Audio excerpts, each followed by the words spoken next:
What's going on, Not Move Nation? Welcome to the Not Move podcast. Today is January 3rd at 10:17 a.m. Eastern Time. I'm here with JB Sport Talk, and we are going to break down the football games on today. Carolina Panthers at Tampa Bay Buccaneers and Seattle Seahawks at San Francisco 49ers. Yes, sir. First game is at 4:30 p.m. Eastern Time. Carolina at Tampa Bay. Tampa Bay's won their last 8 out of 10 games against Carolina. Mike Evans, wide receiver for Tampa Bay, needs 29 receiving yards to move into 21st place on the all-time receiving yards leaders list. He would pass Jason Witten, who used to play tight end for the Dallas Cowboys. Baker Mayfield has a 5-1 career record against the Carolina Panthers, and Bryce Young, the quarterback for Carolina, has a 1-4 career record against Tampa Bay. From my understanding, JB, the Panthers can beat the Bucs and get into the playoffs, or if they lose today, they can advance if the Falcons beat the Saints tomorrow. And the only way that the Tampa Bay Bucs get in the playoffs is if they win this game, and the Saints have to beat the Falcons this week too. So Tampa Bay's kind of got their backs on the wall a little bit. What are you expecting in this game, man? Be honest with you, I like Carolina. I like what Bryce Young's doing. I like what Carolina's doing. Carolina's kind of got that Cinderella story, in my opinion. Tampa Bay's just really fallen off the last few weeks. Mbuka has been non-existent. It's just I have way more faith in Carolina and what their abilities are and what I've seen. I think Carolina pulls this one out for sure. Okay. First thing I want to do real quick is go over the weather. It looks like there are some rain showers that could hit the stadium in this game. Looks like I'm looking at rotogrinders.com, and they're saying that they're unsure if it's going to end up over the stadium or not. But right now they think that there's a decent chance of some rain in this game. But they're saying that hopefully they can be a little bit more accurate with that forecast closer to game time. And then as far as injuries go on the offensive side of the ball, I don't see a whole lot. Sanders, tight end for the Carolina Panthers, is not going to be in this one. He's on the IR, lower leg issue. That looks like about it. So looks like everybody's pretty much healthy in this one. And are there any players on your radar for this one, JB? You said you like the Panthers in this one. Who do you think's got to be that focal point for the Panthers? Rico Dowdle? Yeah, I'm about to say I like Rico Dowdle in it. I believe he is still and the possibility of hitting his mark. What do you call it? He's got some deals in his contract. He can make some extra money, some incentives. Oh yeah, we were talking about that last week, right? Yep. I think he comes out and pulls out that the incentives. I think he does what he's supposed to do this week, and I think he scores. Yeah, I totally forgot about the incentives. Let's see here. He needs 7 scrimmage. Okay, hold on. I'm reading this from NFL.com here. Mm-hmm.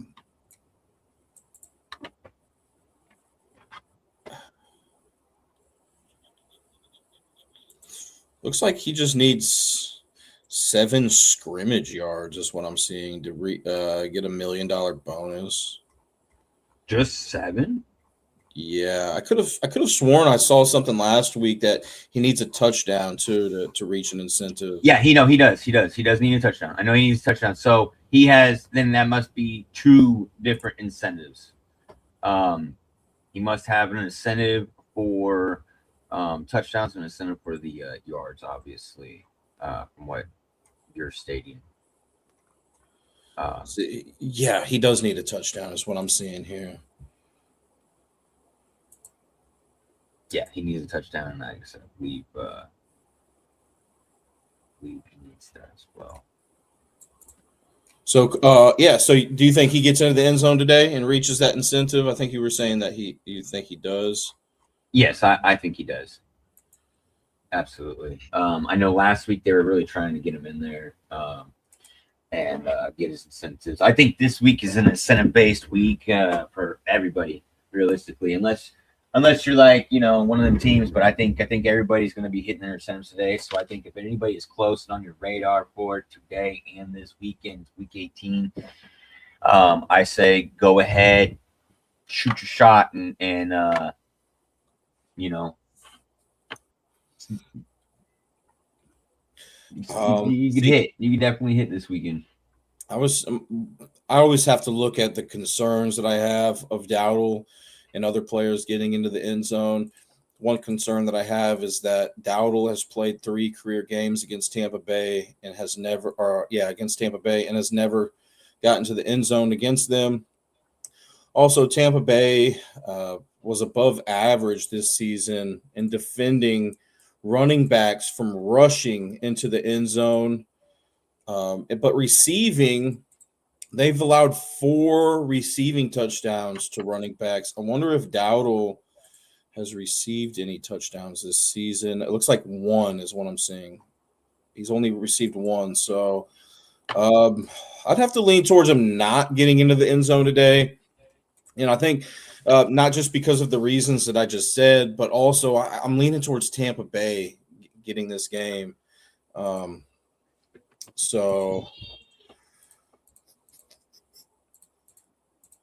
what about Hubbard? Do you think Hubbard gets into the end zone? Has he been getting any work lately? Do you know? Chuba Hubbard. Yeah. He's definitely been getting some I'm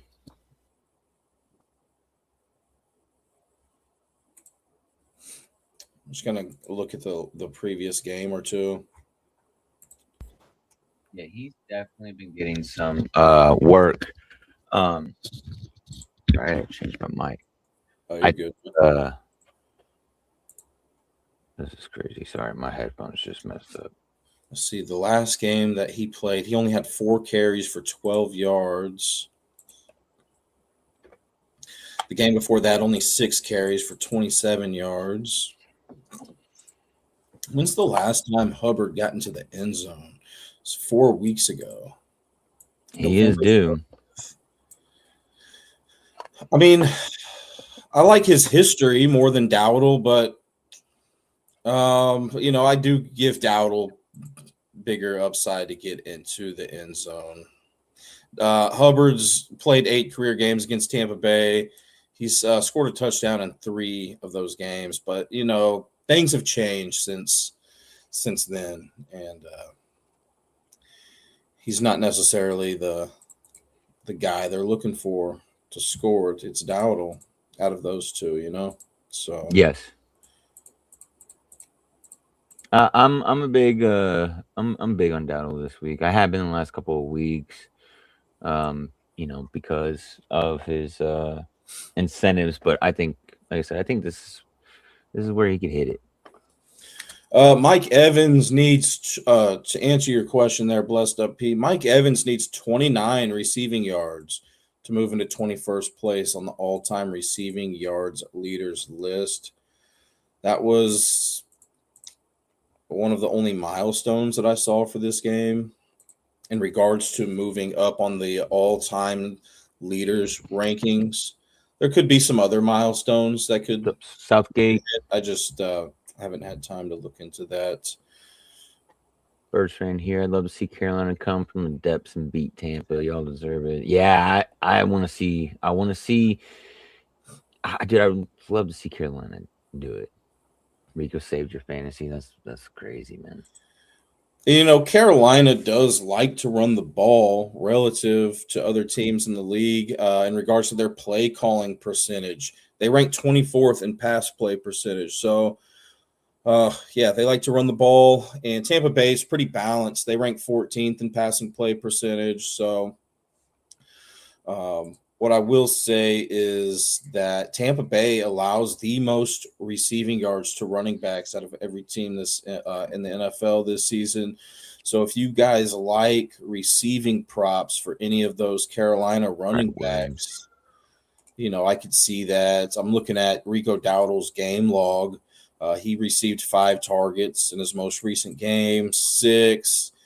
He's even had a game where he had 7 targets this season. So if you like those props for Dowdle or maybe Chuba Hubbard, Hubbard had 3 targets last week, 4, 6 early on in the season. So if for some reason you guys like that, you got that working with you. Also, you know, Tampa Bay allows the 7th most passing yards per game this season. And I'm interested to see what you think about Bryce Young today, Blessed Up P. I remember you called Bryce Young having a great passing game against the Falcons, who at the time, and this was earlier this season, and at the time, the Falcons ranked number 1 in passing yards allowed per game. So what do you think about Bryce Young today, Blessed Up P? JB, what do you think about Bryce Young today too, man? I like him. I've always liked Bryce Young. I made a statement last year. You give Bryce Young 2 years, he's going to be better than the Carolina Panthers, and you're going to like this 17 birds 24. Carolina Panthers and Bryce Young going to be better than Jalen Hurts and the Eagles. Give him 2 years. 2 full years. I like Bryce Young. I think I see him making strides this year. He's really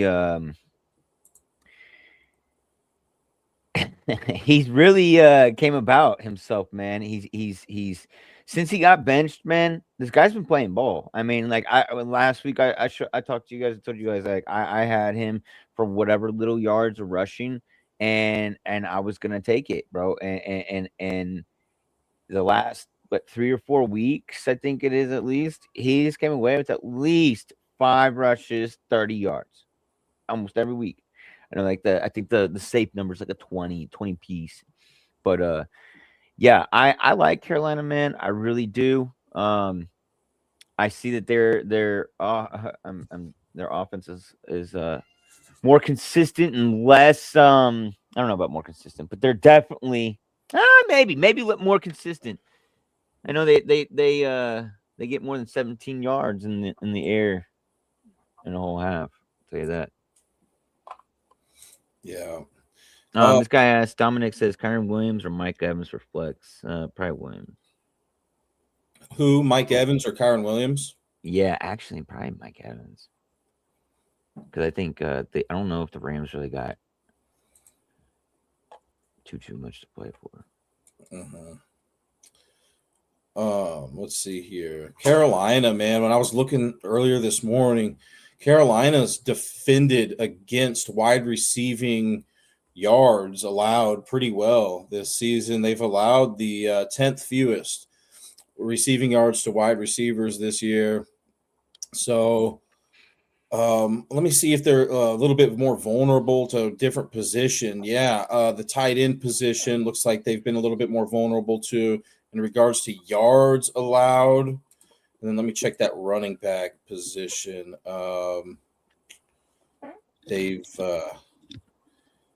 Carolina's done okay at defending against that. So it looks like Carolina's most vulnerable to the tight end receiving yards relative to other teams in the league. The tight end position, and then the running back, and then wide receivers.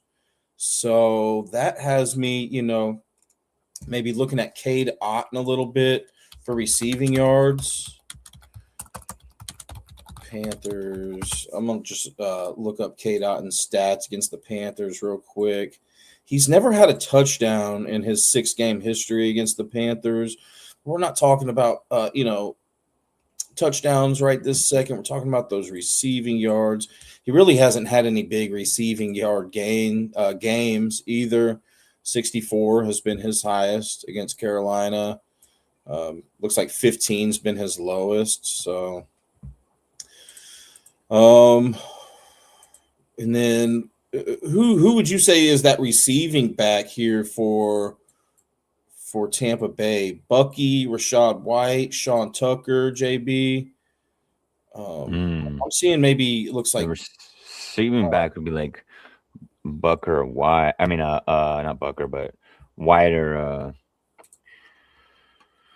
first dude, Irving.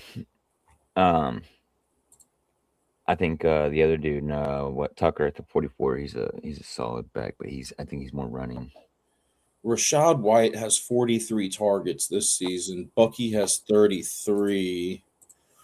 But that may be because Bucky's missed. See, Bucky's played 9 games. Mm-hmm. Rachaad White has played 8. Pretty much all of them, it looks like. So, and then I'm just looking at last week, the past couple weeks against Miami, against Carolina. Rachaad White only had 2 targets apiece in each of those games. And then last week, Bucky had 6 targets. So I'm thinking Bucky is probably that guy. So, yeah, I'd be looking at Otton receiving yards and then Bucky and then, the Tampa Bay wide receivers. Once again, there could be some rain in this game that potentially hinders that throwing a little bit. Abuka's been the clear favorite target this season for Tampa Bay. And then it's Cade Otton and then Mike Evans. I just want to say something about Mike Evans. I did talk about how Carolina's been good at defending against those receiving yards to wide receivers. But Mike Evans has played 22 career games against Carolina, and he has a touchdown in at least one touchdown in half of those games. So 11 out of 22 career games, he has a touchdown against them. Let me see if Carolina's been vulnerable to allowing touchdowns to wide receivers this year. Not really. They've actually done pretty well. So, they've allowed the Carolina's allowed the third most rushing touchdowns to running backs this season. So I'm thinking, one of these running backs for Tampa Bay, if not multiple running backs for Tampa Bay, are going to rush for a touchdown today. Who would you say, JB, has the biggest likelihood for that Tampa Bay backfield to get into the end zone? Bucky Irving, Rachaad White, Sean Tucker. Sean Tucker. I like Sean Tucker. He's been I don't know what, last week he scored a couple times, once or twice. Last couple of weeks he scored. Yeah, he's had a rushing touchdown in his last 3 out of 4 games. Yeah, I picked him the one time he didn't.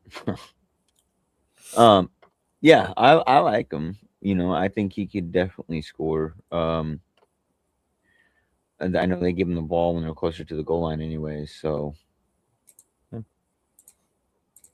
Didn't Cade Otton have a great game against the Panthers a few weeks ago? He only had 2 targets, 2 receptions for 15 yards on December 21st, blessed up P. And then that was the only time that he's played against Carolina this season. Let's see. Blessed up P says, I like both quarterbacks to get over their rushing yards. What do you think, Betters? So, JB, I think it was last week that we were talking about Bryce Young's rushing capabilities.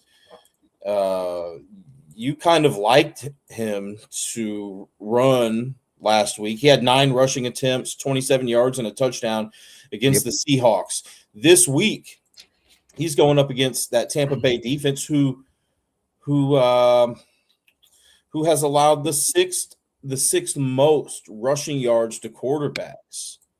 Would you say that he has a pretty good day on the ground as well here today? Yeah, yeah. I say get him for. I say that magic number yet again. Get him for like the 20, 25 yards. I think like I said, he's been getting around 25 or 20 to 30 yards a game, like averaging. Six versus defense. You got to think, man. He's not a very big guy. You got to look at like Drew Brees. He's gonna take advantage of that. Them guys not being able to see him being able to get around the corner. He's just that kind of a guy. He's not going to do everything, but hey, dude, I've noticed one thing about him. He runs he knows when to run like Patty Mahomes. Just saying. I take him. I like it.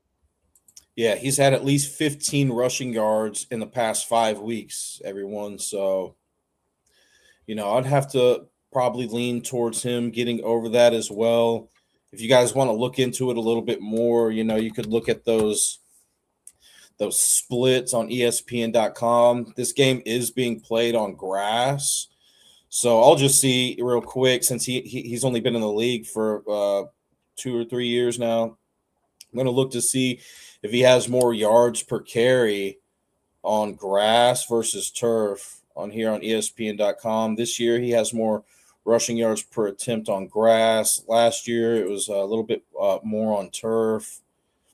And then the year before that, a little bit more on turf. So, there's some other splits that you can look into as well. Whether or not does he rush well when his team loses or wins? Does he rush good home versus away? So they're on the road today. Looks like the past 2 out of 3 years that he's been in the NFL, he's had more rushing yards per attempt on the road than at home. So, I think it's worth looking at for sure. And, if you like it, JB, I know last week you liked it for him to do good rushing. I'd have to give it a strong consideration today as well, especially considering that you called him having a decent rushing game last week. So, so let's look for that again today. And then Baker Mayfield. Let's see, Carolina. How have they defended against quarterbacks rushing this season? They've allowed the 4th fewest rushing yards to quarterbacks this season.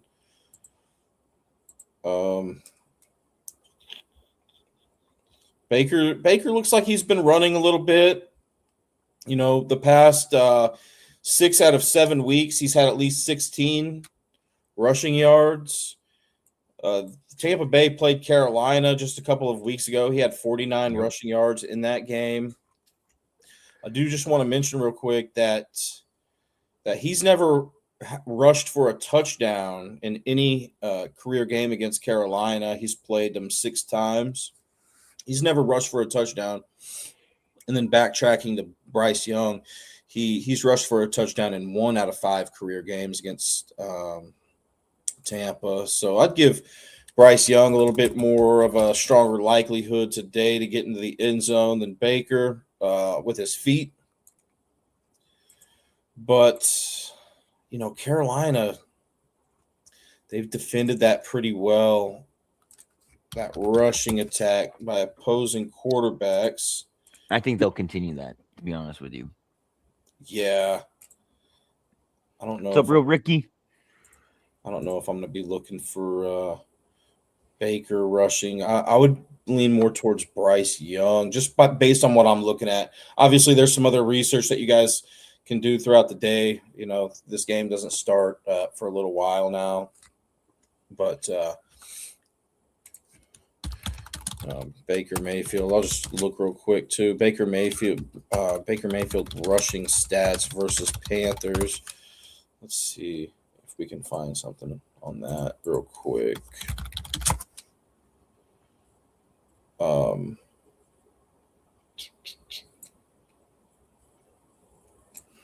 So yeah, I mean he's like I mentioned, he's played 6 career games against Carolina. Other than a couple of weeks ago, when he had 49 rushing yards against Carolina, the most rushing yards he has had in a game against Carolina was 8. So, Wow. yeah, I'd have to lean towards Baker just based on that information going under. Bucky could pop off today, says 17 birds, 24. Let's go see, where Carolina's most vulnerable. I know Tampa Bay's most vulnerable through the air, specifically those receiving yards allowed to running backs. What do you think the key is for Tampa Bay today, JB? While I'm looking up a little bit of information here, what do you think the key is for Tampa Bay if they want to win this game today?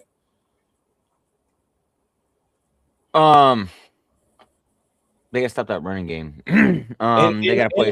I do just want to mention that they rank 7th best in the NFL in rushing yards allowed per game. So they've been doing a good job at that. But you're saying today is really important for them to. Yeah, man. I mean, you got more than just Rico. Obviously, that can run the ball. You do got the quarterback, but I think that, and they got to focus offensively on being consistent. They got to finish the game. They've kind of been falling off lately. I don't know. I need to see them just be more consistent and finish the game. That's just really what it is when it comes down to it. They haven't really been doing that, and I think they've fallen off the last few weeks of the year, and they need to just get back on track. Is what I think. Yeah. So I saw somebody in the chat saying that Bucky could have a good game today. Carolina ranks 19th in rushing yards allowed per game, passing yards allowed per game. Carolina ranks Seahawks fan. So relative to other teams in the league, Carolina's more vulnerable to that rushing attack than the pass. So I think that's going to be key today. Whoever said 17 birds, 24 said that he liked I think that he said that he liked yeah, Bucky could pop off today is what he said. Yeah, I could see that happening. I think that's going to be key for Tampa Bay to win this game, is establish that run game with those that 3-headed monster in the backfield. Yeah. And then for Carolina, yeah, once again, I think Carolina's going to have to get it done through the air. Tampa Bay's been very good at defending against those rushing yards this season. That passing game, that's where Tampa Bay lacks, So, but Bryce Young, this is his 3rd year in the league. I don't think he's ready for this moment quite yet. Still a little too young. Baker has that experience. So do a lot of these other guys for Tampa Bay. Just this core unit here: Mike Evans, Godwin, Bucky. And shoot, man, I like Ibuka too. So I expect Tampa Bay to take care of business today. Now, fun facts for you guys: Carolina has allowed the 6th most punt return yards this season. So I think that's a little added benefit here for Tampa Bay. Maybe pick up a few more yards on those punt returns. And then I just want to also mention that, I'm not too high on the Tampa Bay wide receivers today, just based on statistics, right? Any given Sunday, in this case, Saturday, anything can happen. But, just statistically speaking, Godwin, he's played 12 career games against Carolina. He scored a touchdown in 3 of those games. And then, yeah, Bucky Irving, he scored a touchdown in 1 out of 3 career games against Carolina. And, that's about all I got for this game here. What about final score prediction, JB? What are you thinking, man? Let's see. What's up, Seahawks fan? What's up, TikTok out there, guys? Yo, Twitter, appreciate you guys being out there, man. Staying here with us. Same with you guys out there on YouTube, Twitch. Shout out to you guys, man, because We don't do this for us, obviously. Man, let's see. So last matchup, dude, was a really close game. It was 23-20 Carolina. It's just what? 2 weeks ago. I do just want to mention real quick too, guys, that Tampa Bay has the worst record against the spread this season. They're 5-11. Carolina's 9-7 against the spread. Wow. So that makes me, I said I like Tampa Bay in this one. That makes me a little skeptical about taking them on the spread, though. I think money line is almost a must just based on that little statistic there. Sorry for cutting you off there, JB. Nope. What were you thinking, good. man? No, you're fine. I think, man, here's the deal. I think by this all being said and done, okay, I think Carolina comes out on top of this. Okay, Carolina wants this more. I think no matter what, I'm pretty sure that Atlanta is pretty much eliminated no matter what, right? I think with the win or loss, it doesn't matter. They're out. So I think Carolina being this younger team, Carolina too, if I believe Carolina is the house of the Hard Knocks. Okay, I don't think that there is. If I'm they're the Castaways. Okay, Castaways, and they're young. They can be dangerous, bro. Like I said, Bryce Young has really started to come out of his shell. I think that there's just too many. I know that Tampa Bay is getting healthier, but I think that there's too much damage done with Tampa. And like I said, man, the only way that Carolina loses today is they lose by beating themselves. I see it being another close game. I say it's going to be 17-20. I'm going to say 17-23 Carolina. Ice Bryce. I like it. Appreciate the gifts out there, man. Keep on pushing. Yeah, I just, dude, I don't. The Tampa Bay is just really falling off this year, man. Mm-hmm. They were really hot when they came in and started, the year started. Like I said, Amika is just not, he's been on it like almost non-existent. He started off real hot and then he got injured and he's just fizzled out. I think Mike Evans, yeah, he's always that weapon, but dude's in his 26th, 7th year. You know what I mean? Dude's old, bro. And Baker, I think Baker, he's dealing with something with his shoulder, been dealing with something with his shoulder. He's not healthy. I don't care what anybody says. Their stats, though, their passing stats between Bryce Young and Baker Mayfield are very comparable. I mean, Baker's got a couple more touchdowns, and Bryce Young's got a better completion percentage. Baker's got a few more yards than he does, but who really cares? Yeah, I like Carolina in this game, man. I really do. So you said 23-17 Carolina in this one. Yep. He said 24-17. I'm seeing that the over-under is 43.5. I'm going to have to lean towards the under in this one too. I think that's a pretty solid score prediction there, man. Give me the Buccaneers by like a point.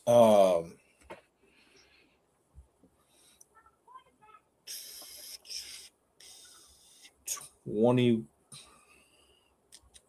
14, 17, 20 to 21-20 Buccaneers.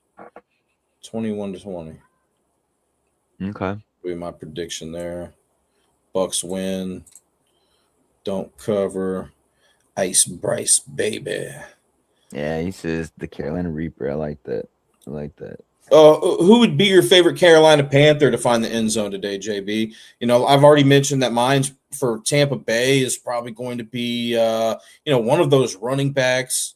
I suppose give me Sean Tucker as my favorite guy to score today for Tampa Bay. What about for the Panthers? And who do you guys like, chat, for Tampa Bay to score for Tampa Bay? Who's your favorite player to score?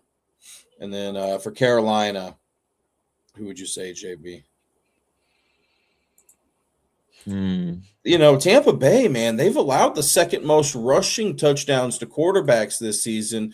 Bryce Young doesn't have impressive history in regards to scoring touchdowns against Tampa Bay. He has scored a rushing touchdown in 1 out of 5 of those games, but I think that could, happen today.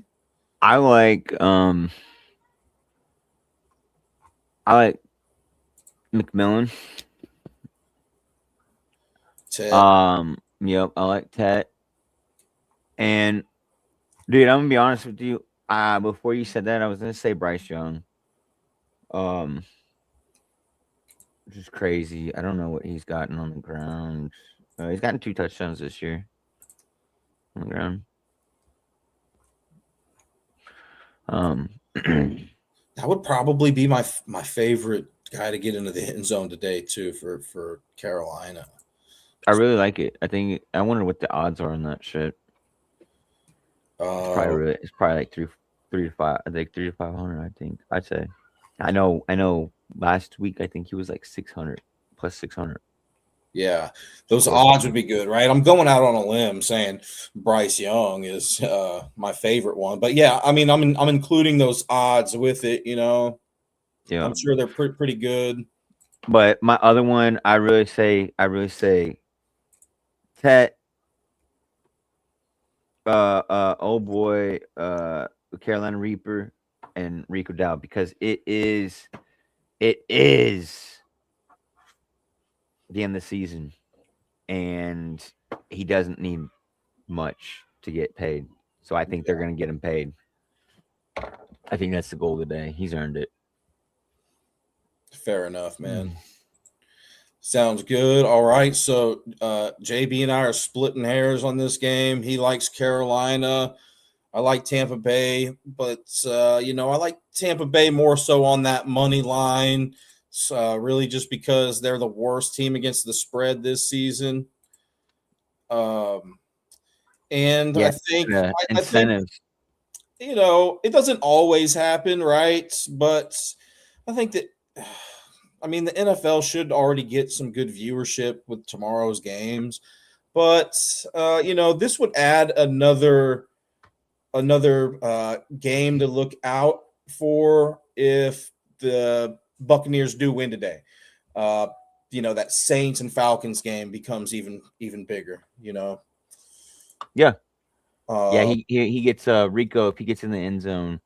One more time, he gets an incentive, and then as well as what were you saying, like 7 all-purpose yards, something like that. Some more all-purpose yards, rushing yards. He gets another incentive. There's a couple guys out there getting incentive or ready for incentives this weekend as well. This year, Shakir. We just put that one out there for tomorrow. But we can talk about it tomorrow. But yeah, he just needs a tutty. He gets paid as well. So that is a big thing to look into, guys, because a lot of these players, a lot of these teams, coaches, especially if they've been putting in work or been there for a while, sometimes even if they're young, they like to just give them a check, bro. They all like to help them get it paid. It's easy money, especially if they're that close. So, yeah, I've been riding on the Rico train. I'm waiting for it. If it doesn't hit, whatever. Sam Darnold needs 3 passing TDs for $1 million.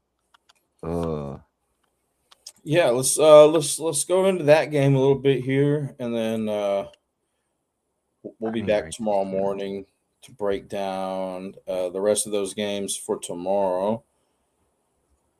All right, so let's start off with West up P. I don't like that. I like it, but I just don't trust Sam. I don't trust Sam Darnold. I don't. He can barely get you 2 when you get it. And the Niners, The Niners defense? So, here we are, Seattle and San Francisco, right? And I hear you guys already talking about Sam Darnold. Look, we saw this last season, right? So this game tonight is for the NFC West division. And if I'm not mistaken, when Sam Darnold played with the Vikings last year, he played in a game against Detroit for the division, which Detroit ended up winning that game 31-9. So we've kind of already seen what Darnold does in Week 18 when the division is on the line last season. Will somebody please talk me out of liking Seattle in this game, JB or chat? Look, For man. some reason, I'm liking Seattle in this one. I'll tell you this. Talk you out of it. The Niners, Brock Purdy has been playing out of their minds lately. I mean, dude. Oh, yeah. He just threw 4. He's thrown how many? I think he's had a couple of games. He's thrown 4 TDs, passing TDs this year. I know he did it against what was it? Last team he played. When they threw a pick and then proceeded to throw 4 more passing touchdowns. It's insane. I don't know, man. I think the Seahawks, dude, here's the thing though, okay? This is what you need to be paying attention to with liking the Seattle or the Niners. Who has more to lose? The Niners or Seattle right now? Who can move more? Who has a chance? Because Seattle's number 1 seed right now. Is that number 1 seed locked in for Seattle? Or is it locked in? No. This game is for the number 1 seed. Wow. Yeah. This is for the division. I see this being a very. Oh man, jeez, dude. We went.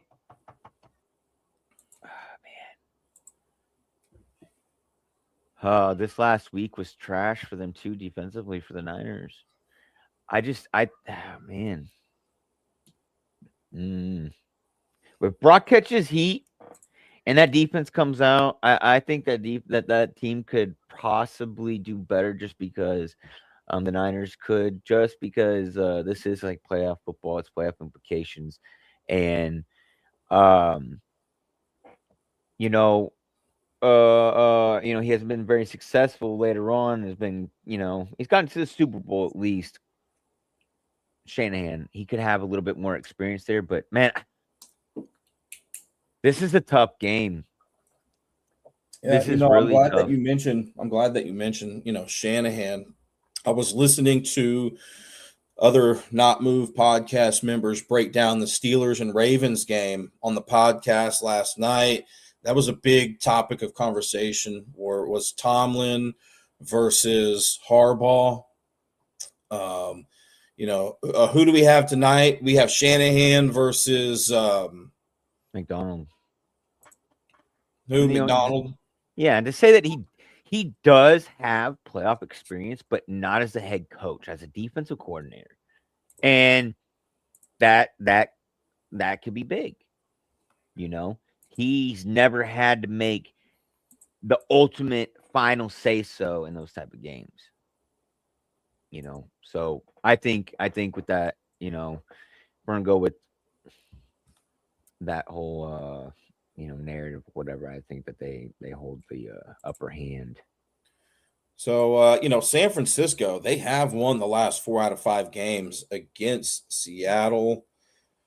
Sam Darnold, quarterback for the Seahawks, has a 1-2 career record against San Francisco. Brock Purdy has a 6-1 career record against Seattle. So that's real good there if you like San Francisco today. Seattle really likes to focus on running the ball relative to other teams in the league in regards to their play calling percentage. They rank 30th in passing play percentage.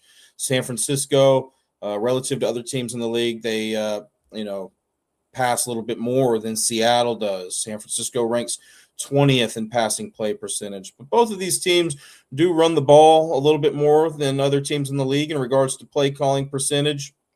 But even though Seattle ranks 30th in passing play percentage, meaning they like to call a high percentage of rushing plays, they're very efficient in that passing game. They rank 8th best in the NFL in passing yards per game. That was even higher a few weeks ago. They were like ranked about 4th. And so I think that's real impressive about this Seattle team. And San Francisco allows the 8th most passing yards per game this season. So I think, that's really, Darnold's got to show up today and exploits that San Francisco pass defense. I'm looking at San Francisco's rush defense, and they've been real good. They rank 6th best in opponent rushing yards allowed per game. So I think it's the ball's in Darnold's hands. If Seattle wants to win, I think he's going to have a good passing game. So, I was looking at JSN, right? The main wide receiver here for Seattle today. I do just want to mention that he has never scored a touchdown in any career game against San Francisco. And he's been down on production with touchdowns recently too. Has he? Yeah. So if you're saying that, I'm a little worried about him. He's only played 3 games against the Niners, though. I think he's played 5 total games throughout his 5. career. Jason's been he's been in the league that long. That's crazy. 2 of those games, 2 out of 5 career games against San Francisco, he had 100+ receiving yards. Let's go see how San Francisco has done against defending against wide receiving yards this season. Looks like a little bit below average. So, yeah, I think JSN's got to get busy. San Francisco hasn't been great at defending against wide receivers getting a touchdown either. Who do you see finding their way into the end zone out of the Seattle receiving corps, JB? JSN, Cooper Kupp, Rashid Shaheed. I think Shaheed Reed. Yeah, didn't he go down last week with an injury? Yeah, good point. Let's take a look real quick with this injury report. Looking at the FanDuel Daily Fantasy app, and I don't see an injury designation here for Rashid Shaheed. I see that he looks like he had a concussion or underwent concussion protocols. This was on January 1st, so just a couple days ago is when they updated this. He doesn't have an injury designation for this game. But, yeah, he was forced out of the first quarter in that game against Carolina, which was his last game, due to a concussion. So, but he looks like he's going to be available for this one. He's not? No, it looks like he is going to be available for this one. Torrey Horton, that rookie wide receiver for Seattle, doesn't look like he's going to be available. He's still on the IR with a shin issue.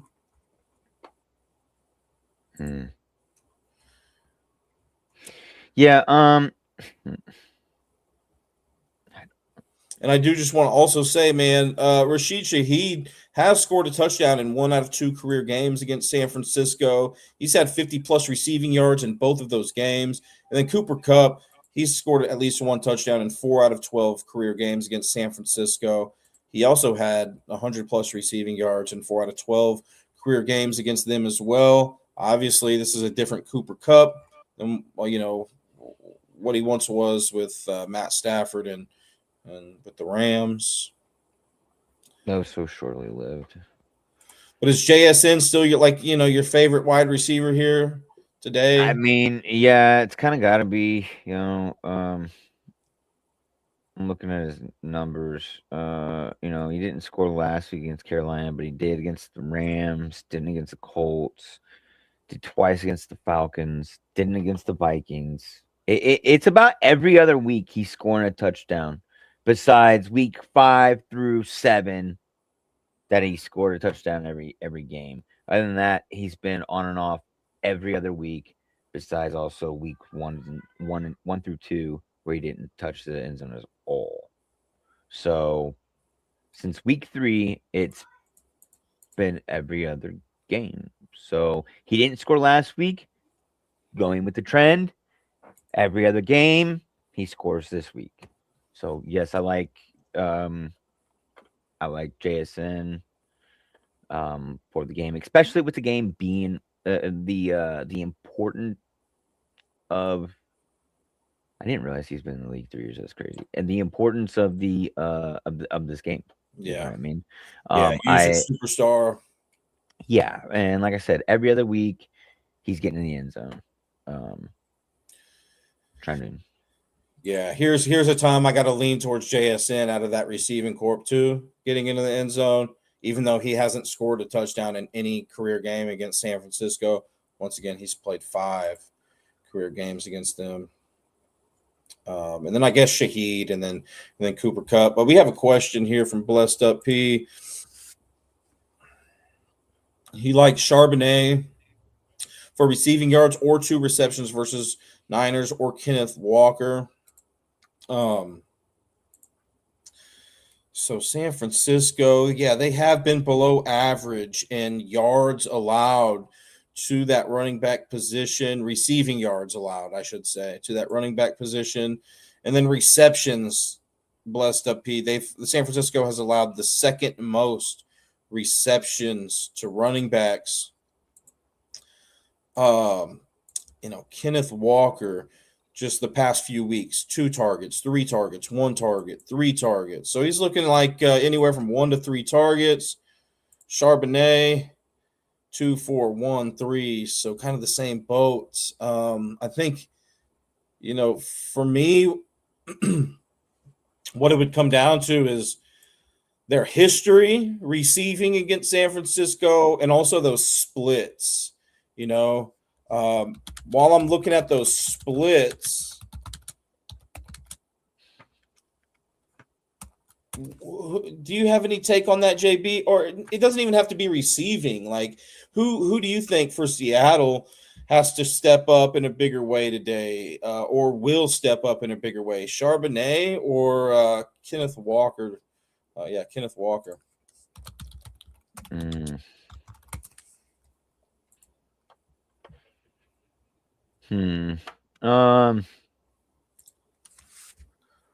gonna let's see. Kenneth Walker right now is 930 yards, 205 attempts, 4.5 yard average, with 5 tutties on the ground. And he went through a drought too. Weeks 12 through 15, he didn't score, as well as weeks 4 through 10, he didn't score. I don't like Kenneth Walker for touchdowns, obviously.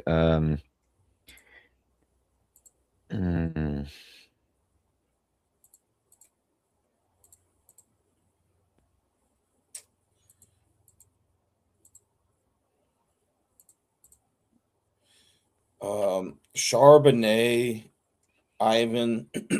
This doesn't tell the full story, but it gives you like just kind of a ballpark of what I'm looking at here. Like,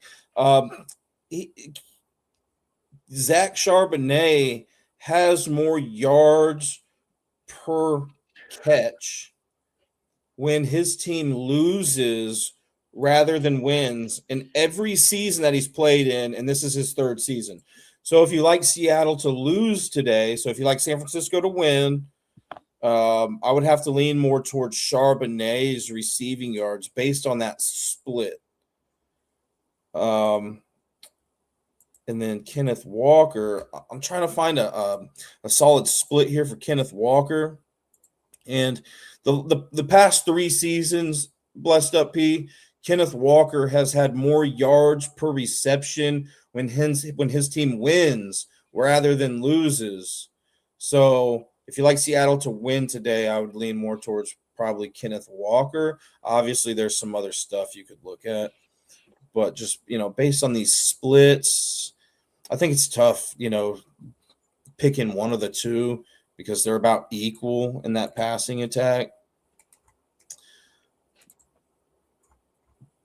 Statistically, I mean, technically, Kenneth Walker has seen more targets this season than Charbonnet. Now, I don't know if any of them has missed any time. I think Charbonnet did. But it looks like they've both played a good amount of games this season.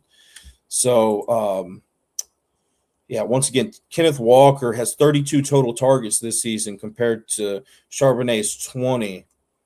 And considering that I like Seattle, unless somebody can talk me out of it, considering I like Seattle this game, I'm going to have to lean more towards Kenneth Walker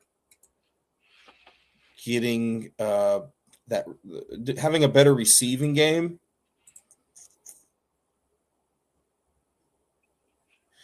And then as far as obviously we can look into the history that these two have had against San Francisco in the past. I'm not going to look into it right now, but that's what I would look into as well. And then not just the history, but I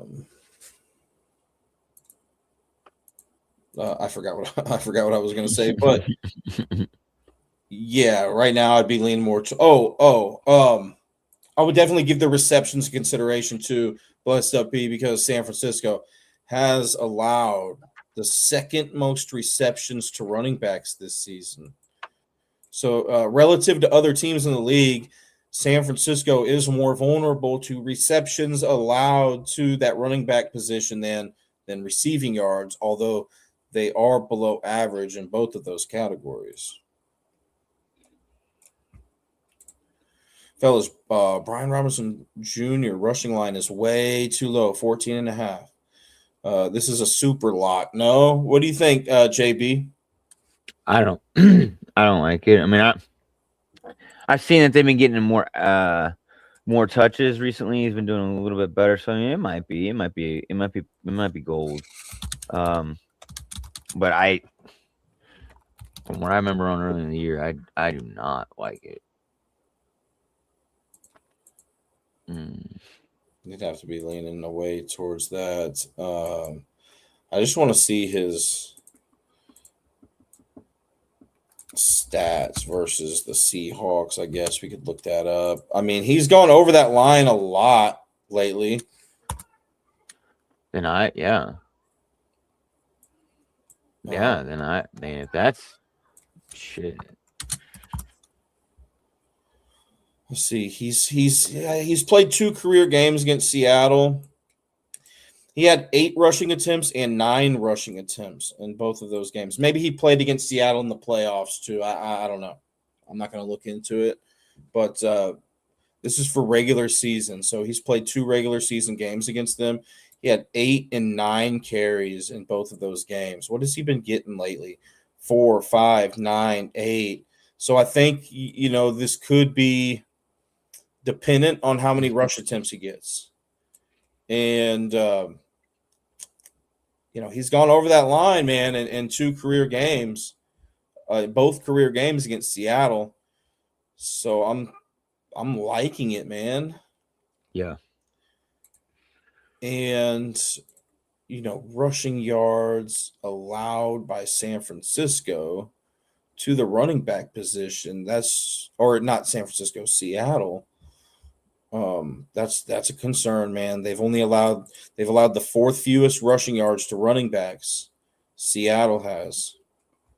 I like him for the under then. I'm gonna shoot. And we saw this with what McCaffrey think it was McCaffrey that remember that 40-yard receiving line that we were talking about in like week 13. Blessed up P. Sometimes when it seems so low, when it almost seems too good to be true, you know. Brian Robinson Jr. has gone over that line in his last 8 games. Did you go over it versus them? I just don't think that the books are gonna, let some low-hanging fruit down like that. Well, okay, so look, last time he played him, running back won't be it's not like this is McCaffrey we're talking about, right? It's Brian Robinson Jr. Last time they did face him, I mean, he did get 9 rushes for 33 yards.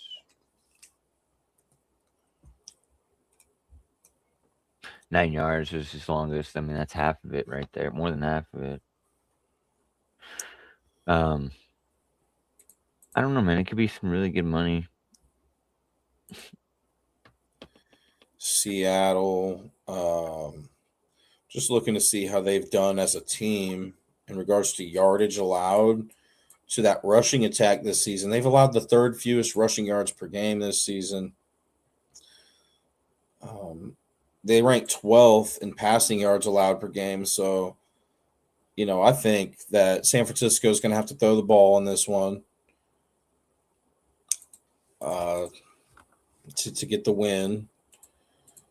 I think they're going to have to throw the ball, focus more on throwing than rushing, just based on the yardage allowed compared to other teams in the league. Run versus pass. And then I usually have this stuff, this information ready, like throughout the other shows throughout the year. Once again, I think those splits can be beneficial. Does Brian Robinson Jr., get more yards per carry when his team wins rather than loses, vice versa? Or on grass, does he do better on grass than turf? I'm just kind of looking at his splits right now, and see, he's at home. Every season that he's played in, Blessed Up P, he has had more rushing yards per attempt at home than the road. And this is his 4th season being in the NFL. This game's being played on grass. So let's see if those grass versus turf splits lead us to anything here.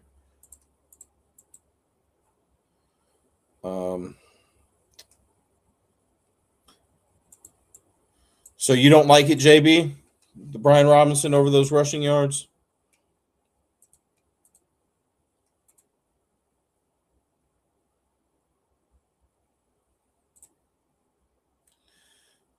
$33, yeah. I can't hear you. Yeah, my bad. Yeah, definitely. I like it now. The more information that you've brought out about it, about him, having more success at home, and throughout his career, they're at home. Also, facing them last time on the road, 9 carries for 33 yards. They're the 4th. They've allowed the 4th fewest rushing yards, right? But still, with that, like them allowing the 4th few rushing yards and him getting that amount with that line, I like it. Everything, bringing everything together, analyzing it like that, I pays dividends. I like that. Blessed Up. Other than that, I don't see the splits that I'm looking at are inconsistent, right? Whether his team wins or loses every year that he's played in, it kind of flip-flops. Same with the grass versus turf splits. You could even look into the month, right? Does he do good rushing in the month of January, December. I mean, there's all types of splits that you can look at. And just because it's not McCaffrey, right? It's not a big name player. So I don't think a lot of people are gonna be, looking at Brian Robinson Jr. Yeah, I like it, man. Yeah. I like it. If we were talking about McCaffrey right now, and he, it looked this good, where McCaffrey has gone over this line in his last 8 games, I would take under. But yeah, I like it, man. 14.5 rushing yards over for Brian Robinson Jr. I like this one too.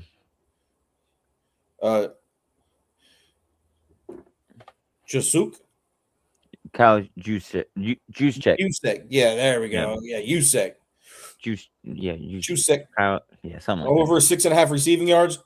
I mean, Kyle, he caught a touchdown last week, right? I believe so. Yes. He caught a second touchdown.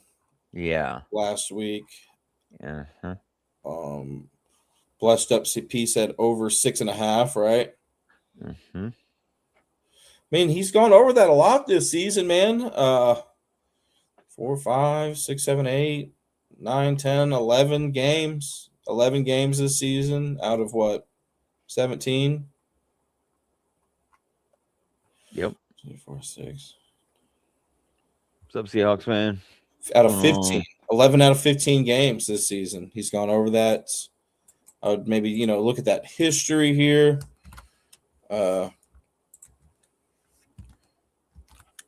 Juszczyk versus Seahawks statistics.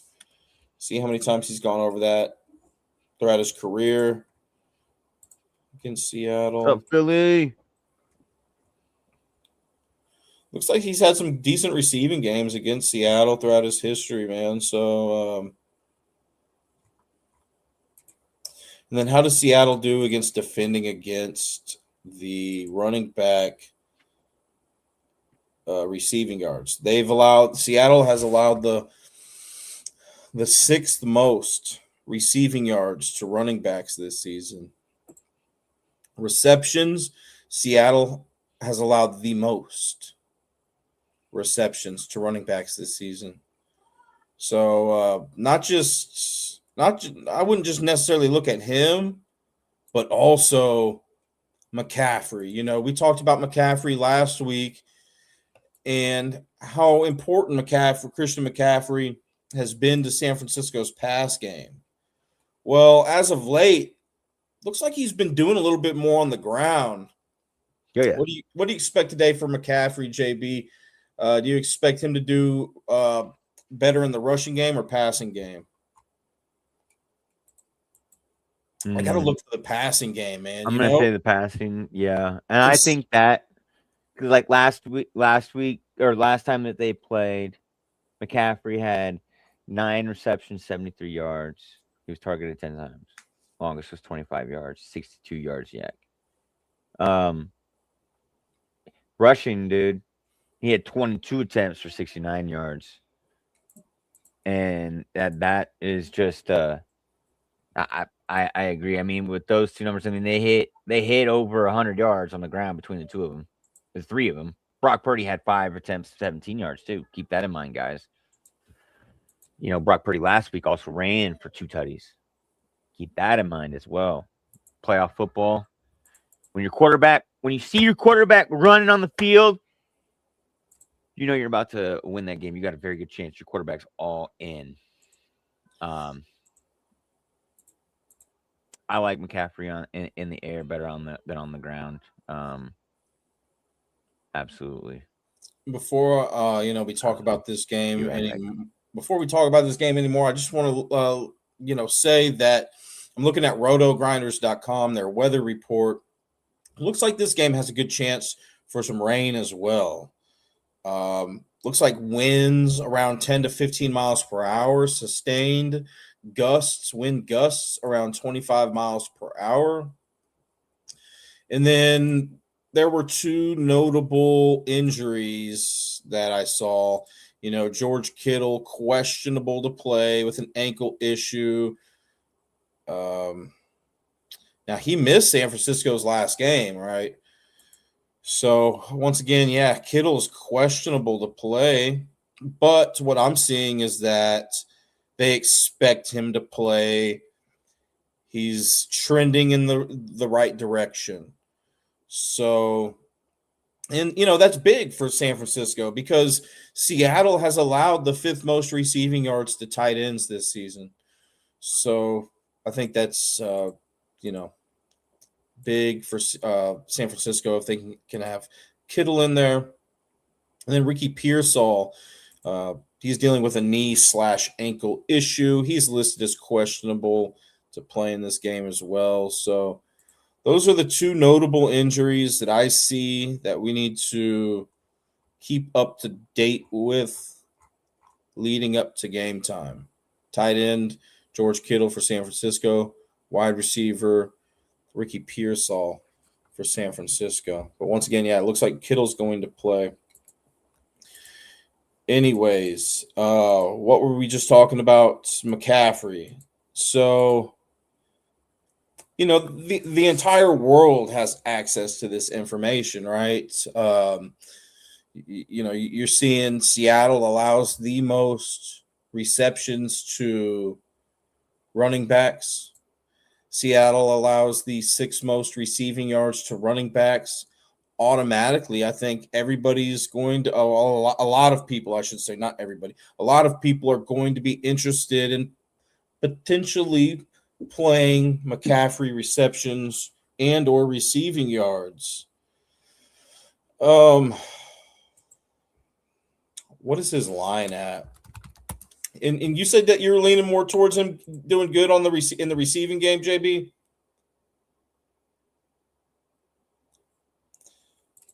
JB? McCaffrey, his over-under is around. Yes, doing better on the receiving game. Yes. His over-under is 47.5. I thought Kittle was out this game. No, I'm seeing that he is questionable to play, but here, I'm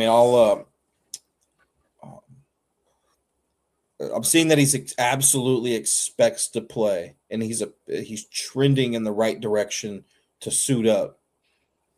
Now, even if he does play, it's also worth looking to see if he's going to be limited in any capacity.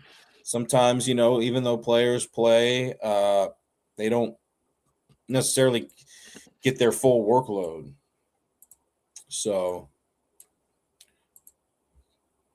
definitely worth monitoring today.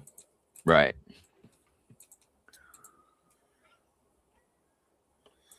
But, with McCaffrey, here's another situation where it almost looks too good to be true. I think it was like week 13, blessed up P, week 14, something like that. His over-under was like 39.5 receiving yards. And I think they were playing the Cleveland Browns. And he had gone over that line in every game this season. But he did not go over that line in that game. I'm kind of feeling the same way here. Just almost too good to be true. But it looks good, considering Seattle has allowed the most receptions to running backs. And if I'm not mistaken, McCaffrey leads – he does. He leads the San Francisco 49ers in targets. He leads the 49ers in receptions. I just think too many people are probably going to be looking at that. And if I'm not mistaken, he's been doing a much better job running the ball lately. Yeah, he has been compared to the start of the season. It took him 7 games to get his first 100-yard rushing game. He has 100 plus rushing yards in his last 2 games. And where did we say Seattle was more vulnerable to the rush or the pass? To the pass. So logically, it looks like he's going to be better for those receiving props. But I'm going to say that he has a better chance getting his rushing props. Purdy has gone over his rushing line in 3 games versus Seahawks and in his few last home games. Yeah, and Purdy has a rushing touchdown in 2 out of 7 career games against Seattle. What do you think about Brock Purdy's rushing capability today, JB? I like it. I like it. That's what I've been saying, man. I like them Russian QBs. You seen what he did last week. 4 rushing touchdowns. I like it.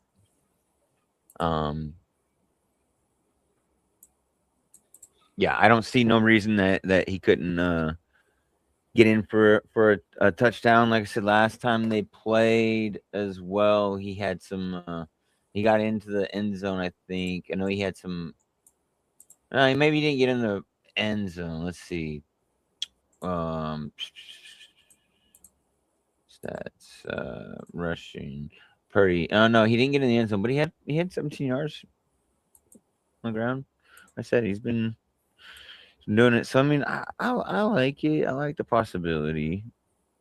I like what's Purdy's over under on rushing yards. I'm not Mm-hmm. sure, but Seattle, they look like they've been about average at defending against quarterbacks running the ball this season in regards to yards allowed.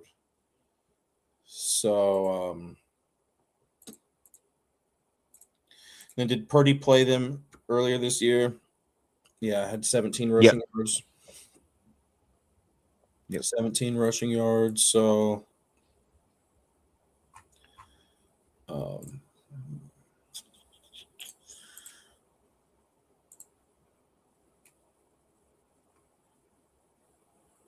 Purdy, I'm seeing about probably like 14 and a half or so is his over under. Once again, Yeah, I would look at those splits in his history. Yeah, just based on what I'm seeing, I'd have to lean towards him getting that.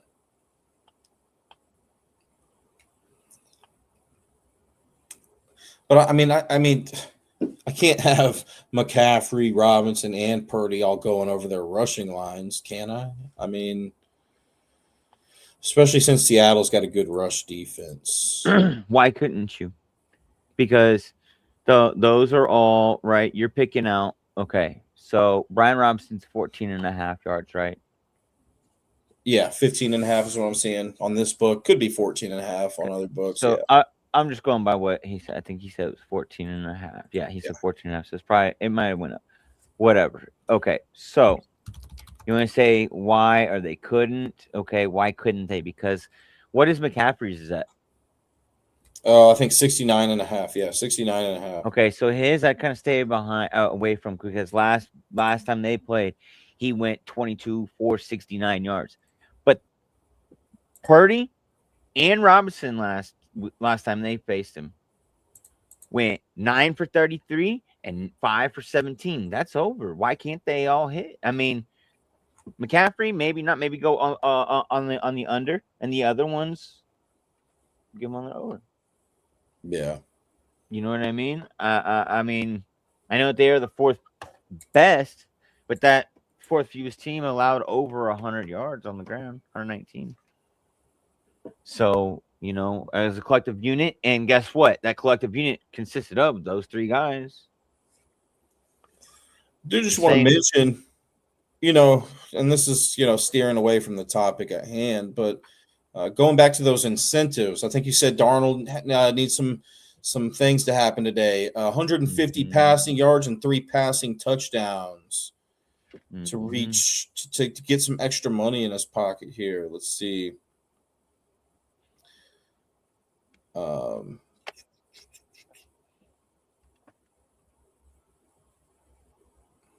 He needs 150 passing yards, 3 passing touchdowns, and a 0.3% improvement to his completion rate, and at least a 112.8 passer rating to hit all 4 bonuses and then earn an extra $2 million. So there's 4 different bonuses that Darnold can reach today. So Keenan Allen or Sterling Shepard needs 1 reception for 125,000 and just 29 yards for an additional 129,000. So if he gets a reception and 29 yards, he gets $500,000. Keenan Allen can earn 1.2 million with 6 catches, 750 receiving yards and 2 touchdowns. That's a little bit of yards, maybe. Deebo Samuels could reach 1.5 with 10 catches, 93 yards, and 2 touchdowns. So that's possible.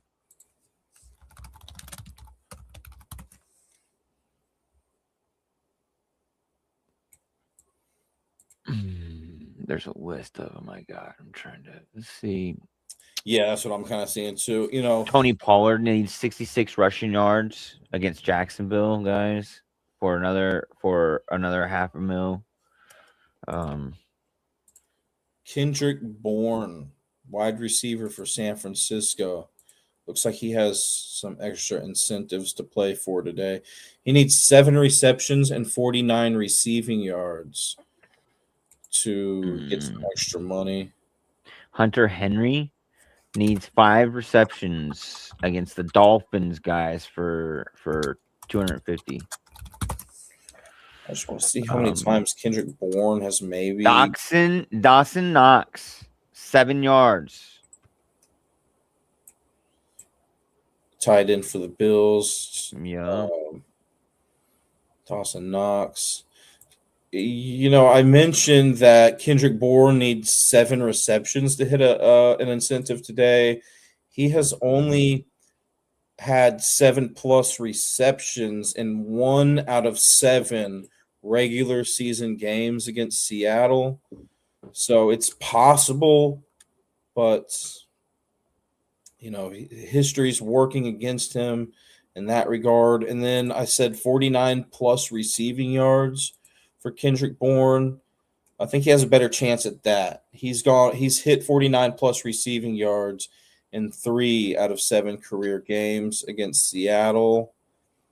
Also, Seattle is more vulnerable to that pass than they are the rush relative to other teams in the league. So,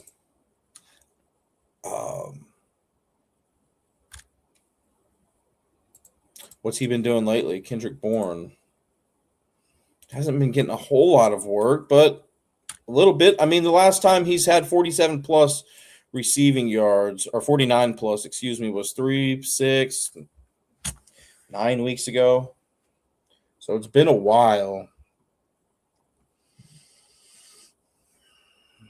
Not necessarily something that I'm looking towards to play unless I had further information on it, guys. But if you like it, I could see it happening. Maybe you have needs 93 yards. More reasoning than I do. Let's see here. I'm tempted to take Purdy, says Blessed Up P. I'm tempted to take Purdy under passing yards or passing attempts, 33.5. Oh, bettors, I've seen something that the Jags.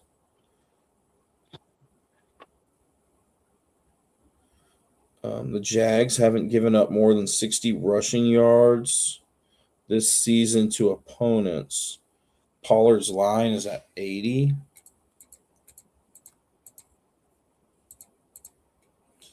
So that game's going to be for tomorrow, right?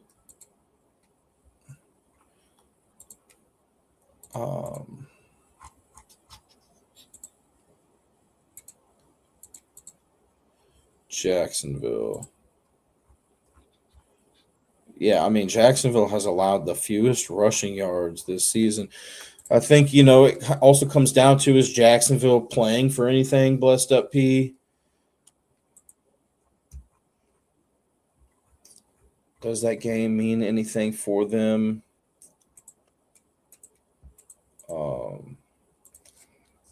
There's a lot up in the air this week, Jacksonville Jaguars.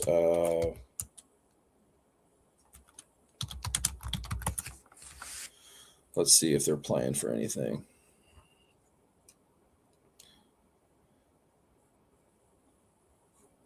To clinch the division title, it looks like.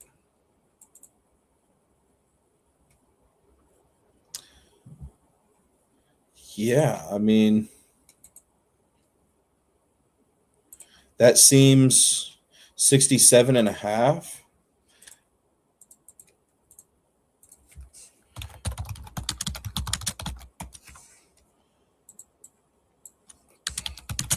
Uh, 67.5. Now he's gone over that in 2 out of 3 regular season games against Jacksonville. But he played Jacksonville earlier this season and had 60 rushing yards. I mean, yeah, statistically, it doesn't look too good. Just on the fly, I'd have to say that is too much for Tony Pollard to go over.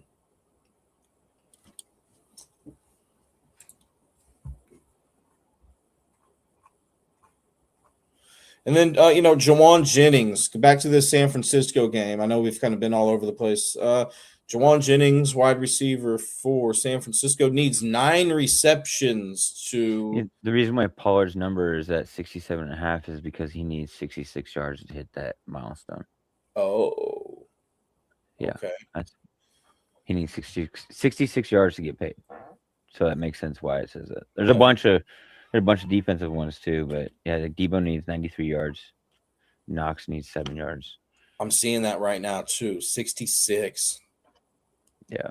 So that's probably why that's there. Too high. Against Jacksonville. Yeah, against Jacksonville, man. But I would think Tony Pollard is going to be like, hey, coach, give me the ball. Yeah, and but how many players in Jacksonville are going to take out? Like, how worse can that defense get? That rush defense by taking people out. You know what I mean? I think it comes down to as well is like, is Tennessee going to hang and stay in this game with Jacksonville? I kind of think they are, man. I kind of think they are. They could. Try to play spoiler.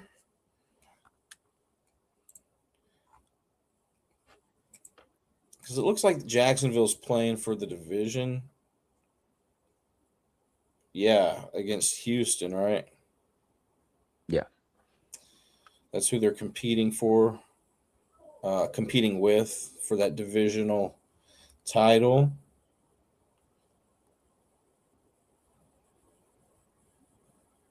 Tennessee's just bad, man. If Jacksonville gets ahead, there's going to be no chance for Tony Pollard. I don't think. Let's say Jacksonville's up 20-0 at halftime.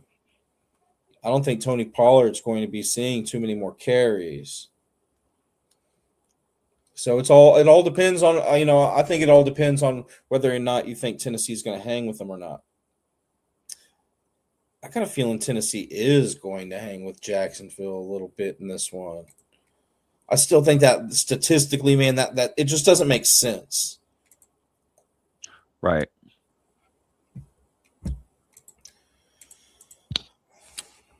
I'd have to lean towards under on it, but I feel a little weary about that.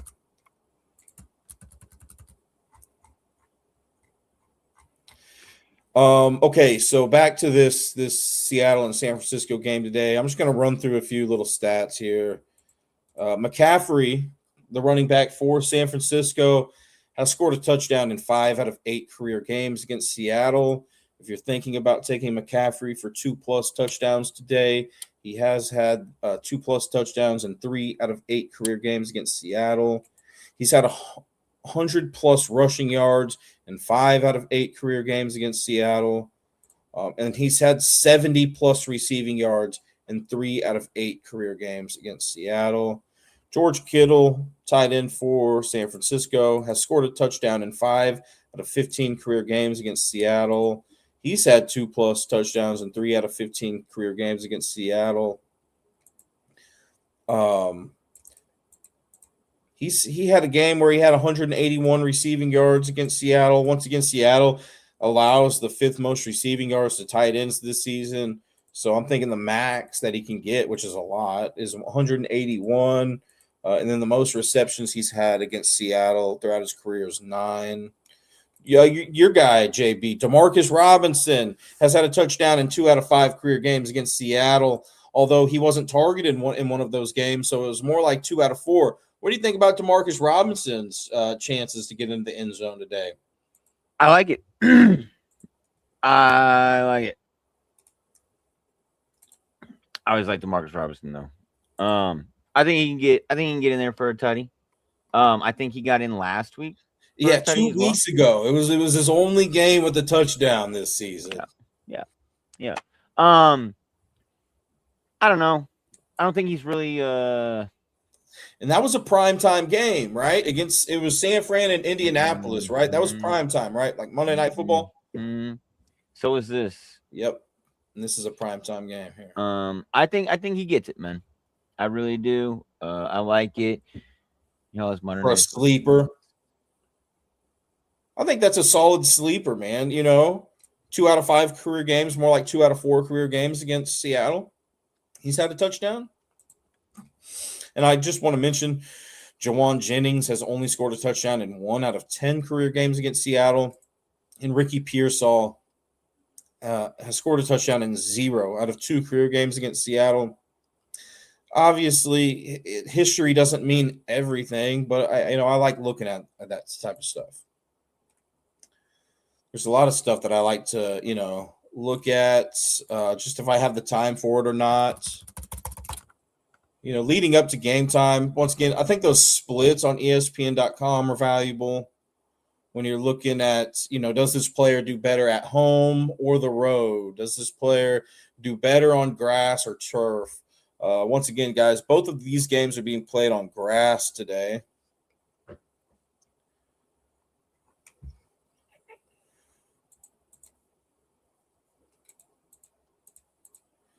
Who's your favorite touchdown scorer for San Francisco, JB? McCaffrey? Yeah. McCaffrey and you think he gets 2+?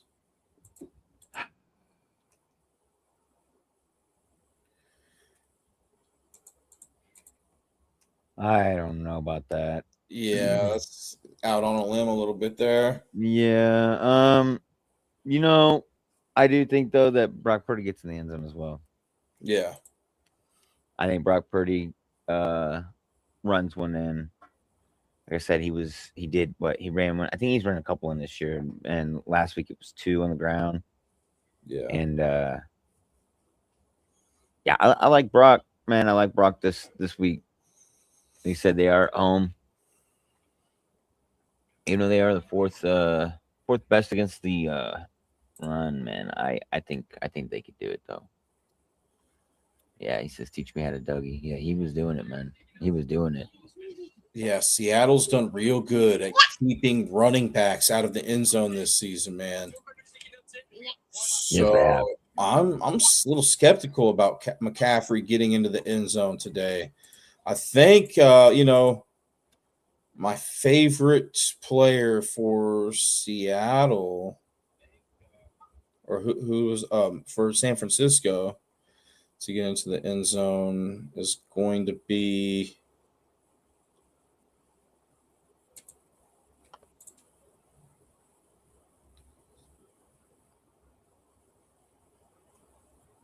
Kittle, if he ends up playing. George Kittle.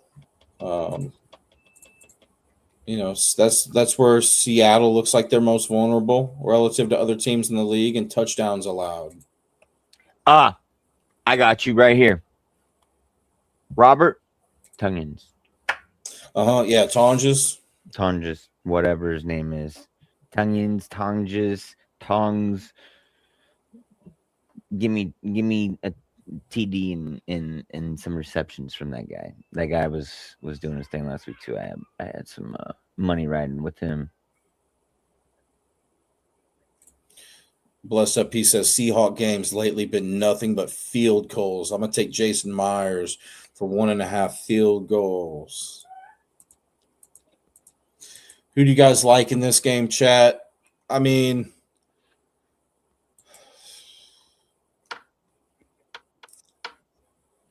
although Brock Purdy and San Francisco looked real good in their last game, although Brock Purdy has a 6-1 career record against Seattle, I'm going with Seattle getting this one. I'm going with the favorites today, Tampa Bay and Seattle. I feel better about Seattle covering than Tampa Bay, simply because Tampa Bay is the worst team against the spread this season. I think Tampa Bay is favored. Seattle's favored, right? Yeah. So I got both of the favorites today.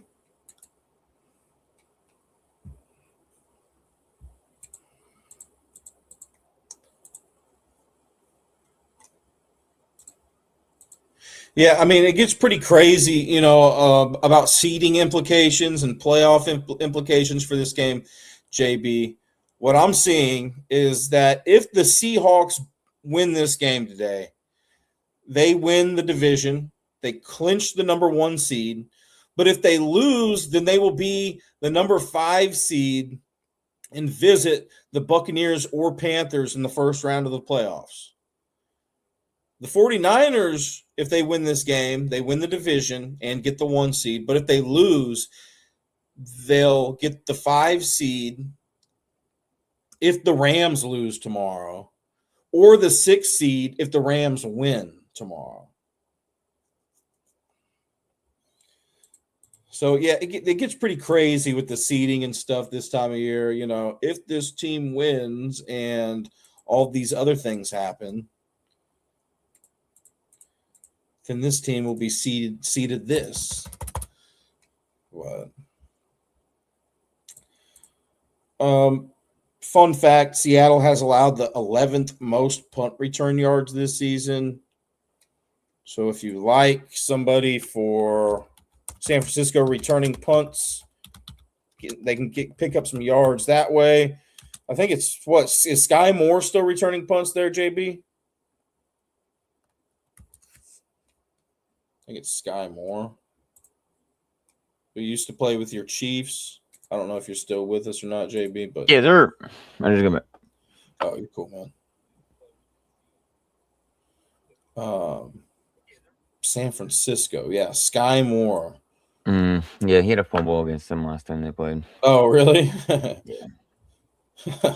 You're not too high on Sky Moore this season.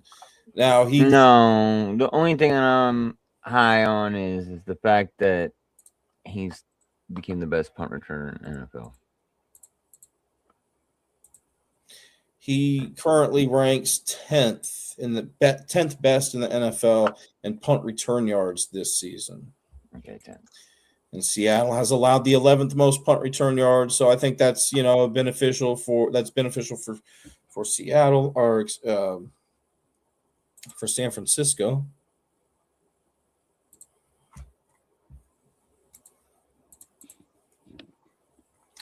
But other than that, let's see if there's any more other questions here. It doesn't look like it. Sean Tuber says, "Let's go Niners."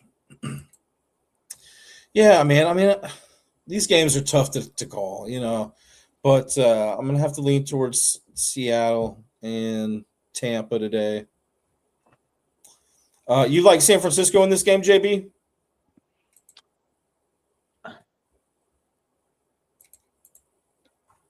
JB?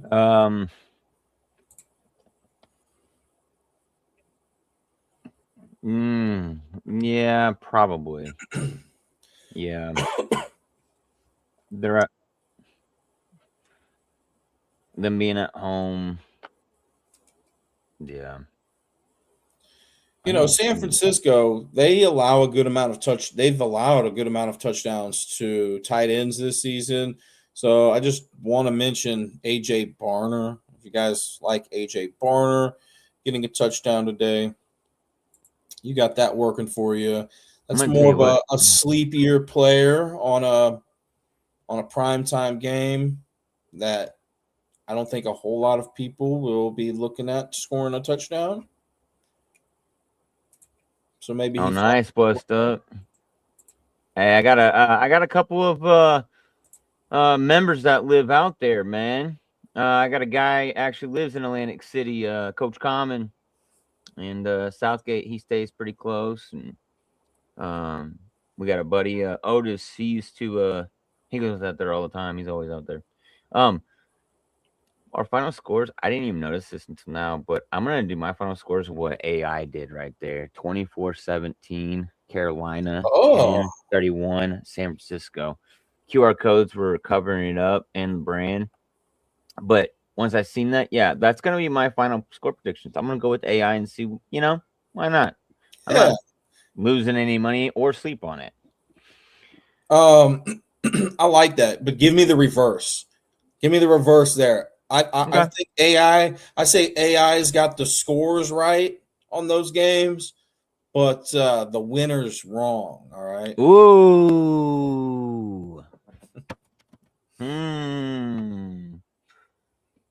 And both of those would reach 41 total points, which that would both go. These games would go under today.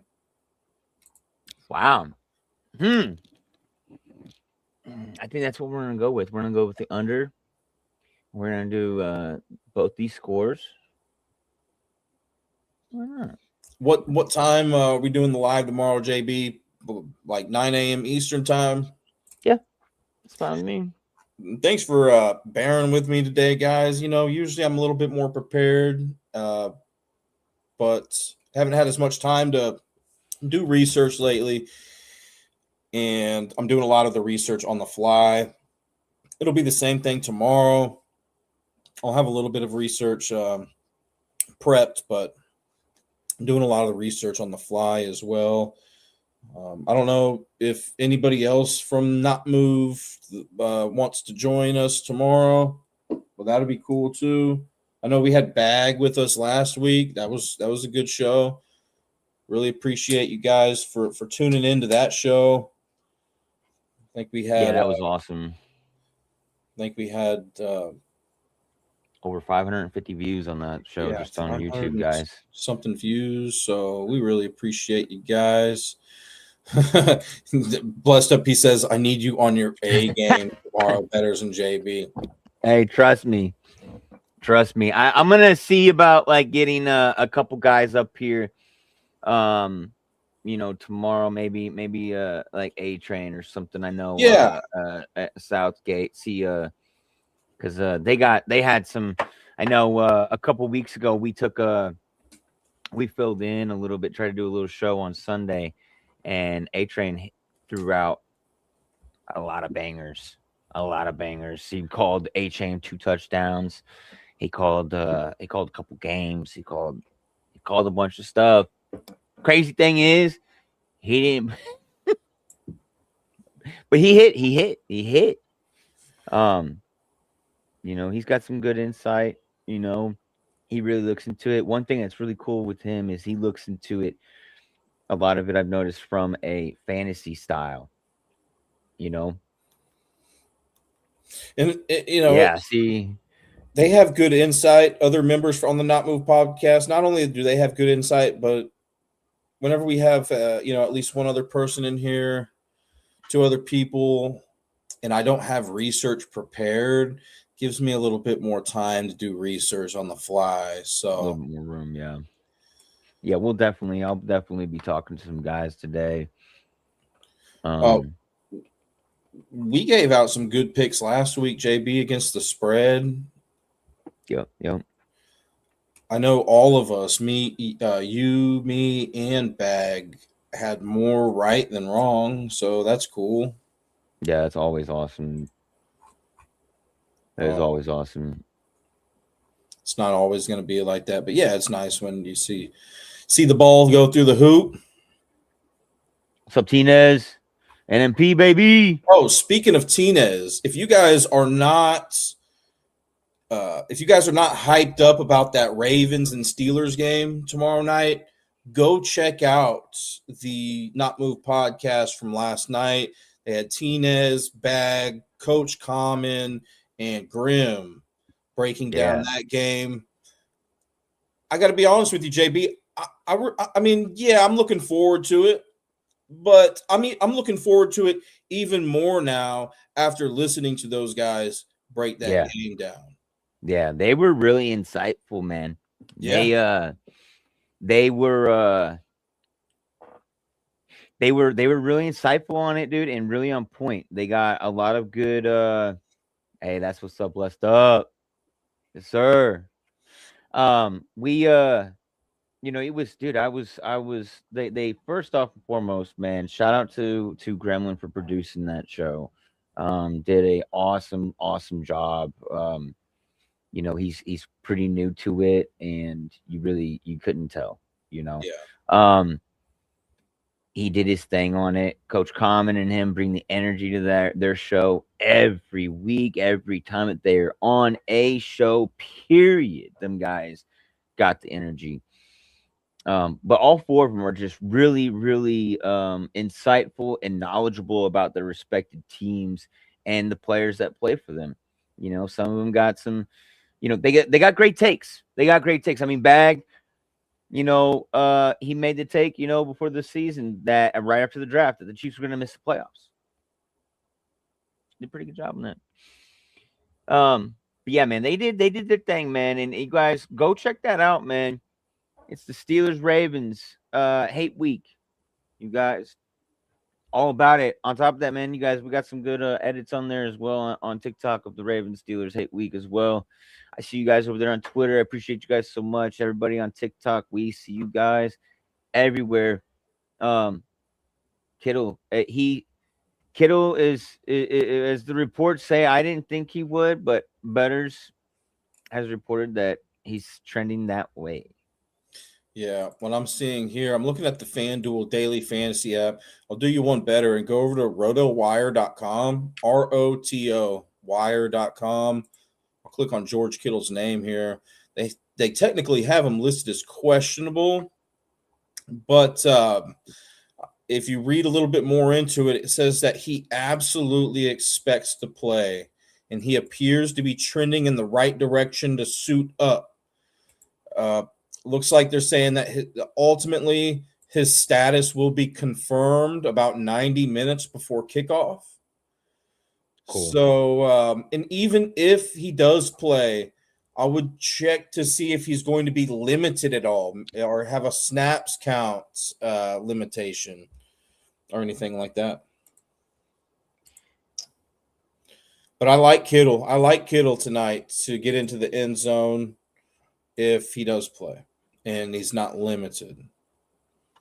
Whoever the tight end is for San Francisco, really.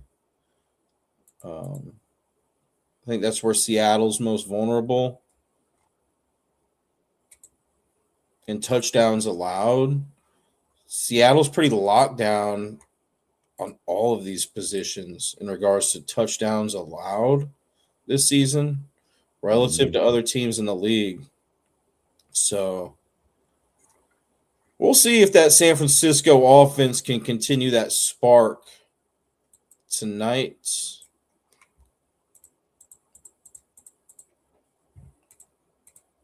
Anything else, JB, that you wanted to add? I had something, but I forgot, to be honest with you. It's all good. Yeah, thanks for bearing with us again today, guys. The guys, one thing. If you guys do got a issue or whatever, you guys make sure, take it serious. 1-800-bets off if you guys feel like you have an issue or somebody does. We're not here to encourage it. We're just here doing for educational purposes, you guys. But yeah, appreciate it. They're blessed up. C has a good defense, but I don't think they're as good as the 2001 Ravens. Did that 2001 Ravens team play the Giants in that Super Bowl that year, Sean Tuber? If I remember correctly, they played the Giants in the Super Bowl and just demolished them when they had Trent Dilfer, right? Back in 2001. I remember that Super Bowl like it was yesterday, man. Hey, thanks. I will not forget that one. You guys, Sean, if you guys are new to the stream, please go follow us on Twitter. We're also on TikTok, YouTube. You know, I mean, obviously we're on YouTube for the guys that are here on YouTube. Give us a sub, give us a like. You know, comment something you guys want to see on the show. Let us know. We also want to give out a shout out to all of our sponsors. There is a little list of them, but we got mybookie.ag, you guys. On the QR code, you guys snap the QR code, take advantage of it. Promo code not moved. You get 125% on your first 3 deposits. You guys, we're also with the MLB shop. You guys can get that QR code up there in the left-hand corner as well. Take advantage of all the sales, deals, cards, everything you want to get with them and the NFL shop. You guys, we are also partners with W.GG Energy Drinks. Go to w.gg.com, enter in promo code not moved. You get 10% off of store-wide as many purchases. You use that code up. Tap it, use it as well. You guys, we got the Not Moved shop. Not moved shop.fourthwall.com. All right. We got, you go down, scroll down. We got the rest of we got all the links right there to our sponsors, Walmart.com. Take advantage, do all of your shopping at Walmart. You guys don't want to get out in this winter, you know, or even if you do, you just don't want to go in the stores. You got a bunch of kids like me.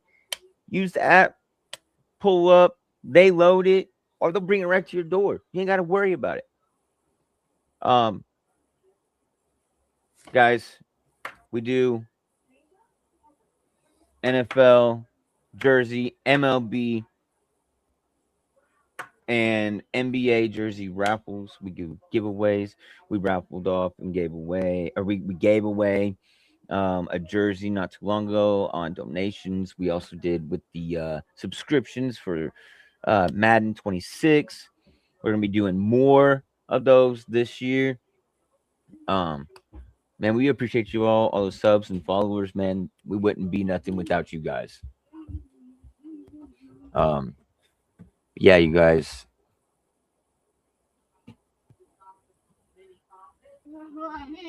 That is appreciated, blessed up. Yep. Thank you, Blessed Up P. Thanks for tuning in, everybody. Thank you, Sean Tuber. Yeah, appreciate you, Sean. Man, give us a sub, bro. So I'll see you tomorrow at about 9 a.m. Eastern time, JB? Yep. Eastern time, 9 a.m.? Yep. Let's shoot 9 a.m. Eastern time. All right. Good luck today. Same channel, everybody. Same save, guys. Turn on them notifications. Hit that bell. You guys, like I said, we appreciate you guys for being here and just enjoying the show, being with us. It wouldn't be the same without you guys. As always, though, stay not moved. This non-casual podcast may not be reproduced, retransmitted, or reused without the authorized written consent of the Not Moved Podcast Network. Thank you, and we hope you enjoyed today's broadcast.